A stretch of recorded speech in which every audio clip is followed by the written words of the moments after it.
Hello everyone, आज हम bite sisters का 4th एपिसोड देखेंगे। सीन वहीं से खुलता है जहां लास्ट एपिसोड खत्म हुआ था। यंगमिन हाइना को रास्ते की अगली तरफ से ताकता होता है, पर अचानक से वह वहां से चली जाती है। फिर उसकी नज़रें उसे ढूंढती रह जाती हैं। तब उसे पता लगता है वह एक ट्रैम में उसी को घूर रही है। दोनों एक दूसरे को घूरते रहते हैं। फिर हाइना कहती है, वैम्पायर होने का यही नुकसान है, 100 साल जैसे पलक झपकते ही निकल जाते हैं। फिर हाइना को प्रेजेंट डे सियोल में दिखाया है। हाइना चोरी चोरी सेयोंगमिन को देखती रहती है। हाइना सेयोंगमिन की नाक नक्शिक कद काठी पर टिप्पणी करते बताई गई है और कहती है, आंखें तो वही है जो कभी कुछ छुपा न सके, नाक भी वही है जो टोफू तक न काट सके, और होठ भी वही, अजीब से बड़े से। फिर सेयोंगमिन हाइना के पास कुछ सवाल पूछने आता है, पर हाइना उसका जवाब नहीं देती, सिर्फ उसे घूरती रहती है। वह उसकी आवाज़ सुन के कहती है कि आवाज़ भी वही है, ये है कौन? ली और हाइना रात को एक साथ बैठकर पुनर्जन्म की बातें करते हैं। तो अचानक से ली कहती है, मुझे लगता है 200 साल हो गए। क्या तुम्हें याद है वो बुजुर्ग आदमी जिसकी 3 माशूकाएं थीं? हाँ, वही जिसके माथे पर एक दिल था। पर हाइना कहती है, अच्छा वो जो अधमरे हिरण की तरह दिखता था? हाँ। फिर ली कहती है, वो आदमी वो मुझे 10 साल पहले दिखा था, एक छोटी सी दुकान चलाते हुए। फिर ली कहती है कि साइंस यानी कि विज्ञान के हिसाब से इसका कोई मतलब नहीं बनता। ली और हाइना खून पीते पीते यह बातें करते रहते हैं। ली हाइना से पूछती है कि क्या तुम्हारा दिल अपने बॉयफ्रेंड को देखकर धड़कने लगा? क्या सच में उसका पुनर्जन्म हुआ है? क्या तुम फिर से उसे प्यार करने लगोगी? पर हाइना कहती है, क्या तुम्हें मरना है? फिर ली कहती है कि मुझे तो उसका चेहरा याद नहीं, बस इतना याद है कि वो प्यारा सा था। पर हाइना कहती है, प्यारा? और वो? ली आगे कहती है, क्या ये सच में एक जैसे दिखते हैं? मिसुक तो कहती है कि एक जैसे ही हैं। हाइना को प्रोग्राम पे मैसेजेस आते हैं और हाइना उन मैसेजेस को देखती है। कोई कहता है कि कल मेरा फर्स्ट डे ऑफ कॉलेज है, कोई कहता है कल मेरा नया बिजनेस खुल रहा है, कोई कहता है कि क्या मैं इसे डेट करूं, कोई पूछता है कि कल मैं क्या पहनूं। हाइना गुस्से से कहती है कि ये फालतू सवाल मुझसे क्यों पूछते हैं, मुझे ऐसी बातें क्यों बताते हैं जिनका मेरे से कोई मतलब नहीं। ये कहती है कि मुझे आश्चर्य तो ये आता है कि ये तुम्हारे फालतू के फोटोज़ देखते हैं। ली कहती है, हाइना तुम तो मॉडर्न बनती हो, पर तुम्हें तो इंसानों की बातें सुनने में मज़ा आता है। तुम उनसे क्यों नहीं पूछती कि पुनर्जन्म होता है कि नहीं, क्या उन्हें विश्वास है उस पर? एक में पूछा होता है, क्या तुम जानती हो कि किसी को कैसे मारना चाहिए? फिर हाइना को इस सवाल में दिलचस्पी आती है और वो लड़की आगे बोलने लगती है। कहती है, कुछ दिनों पहले मैं अपने सुपरवाइज़र के साथ कंपनी के आउटिंग के लिए शॉपिंग के लिए गई थी। मैं कार्ट खींच रही थी और मेरा मन बार बार कर रहा था कि मैं उसे कार्ट से धक्का दे के मार दूँ, पर फिर मुझे याद आया कि ऐसे करने से वो मरेगी नहीं। हाइना भी कहती है, हाँ, इस तरीके से कोई मारा थोड़ी ना जाता है। वो पूछती है, क्या तुम्हें सच में उसे मारना है? आगे बताती है कि उससे बात करने के बाद उसके हाथ कांपने लगते हैं, दिल घबराने लगता है। फिर वह आगे बताने लग गई, एक दिन उसकी सुपरवाइज़र ने उससे पूछा, क्या तुमने ये एयर फिल्टर क्लीन किया? मैंने कहा नहीं, अभी जाती हूँ और करके आती हूँ।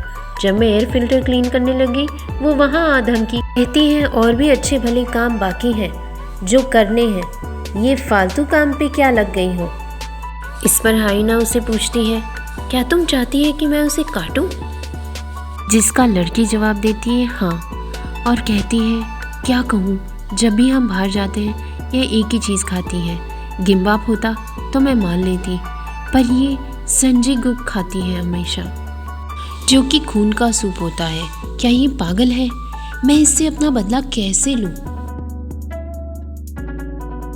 फिर हमें कोई उस लड़की का नाम लेते हुए सुनाई देता है और वो लड़की एक सपने से जैसी उठती है। वो सुपरवाइजर बाकी कोई नहीं पर ली होती है और ली उससे पूछती है कि उसका काम कब खत्म होगा। ली उससे आगे कहती है, क्या तुम्हें शर्म नहीं आती कि फाइनेंस टीम इतना मेहनत करके हर महीने उससे पगार देती है पर उसका काम हमेशा लेट होता है।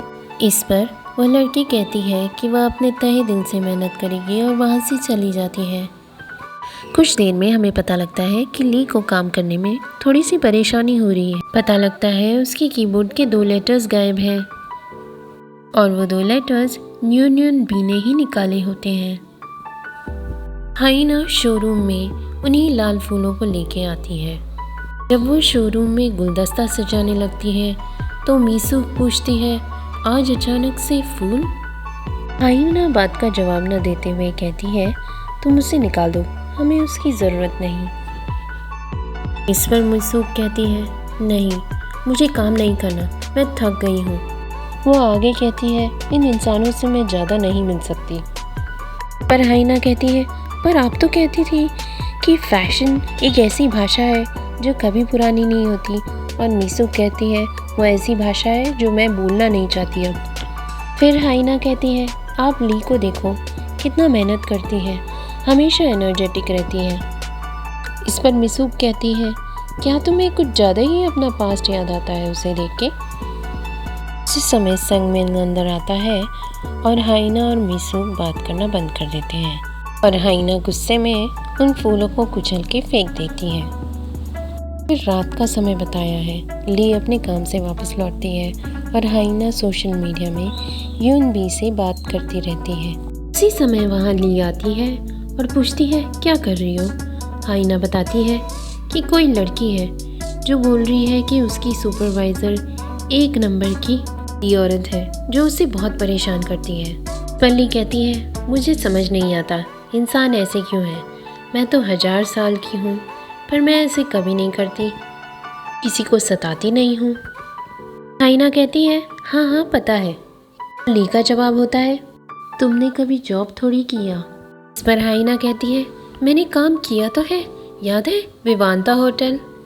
हाइना का मजाक उड़ाती है, वही होटल जो तुमने डुबा दिया था। हाइना बोलती है, अब वहाँ लोग ही नहीं आते थे तो मैं क्या करूँ?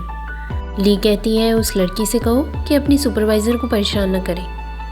फिर सीन अचानक से 1921 के क्योंगसेंग में बदल जाता है। सियोंगमिन जैसे दिखने वाला लड़का हाइना की एक फ़ोटो ले रहा होता है। से पूछता है कि दूसरे जन्म में तुम क्या बनना चाहोगी? और हाइना जवाब देती है, शहर का सबसे अमीर आदमी। और फिर वो उससे पूछती है, तुम क्या बनना चाहोगे? लड़का कहता है कि मैं चिड़िया बनना चाहूँगा क्योंकि इंसान होना बहुत ही दर्दनाक है।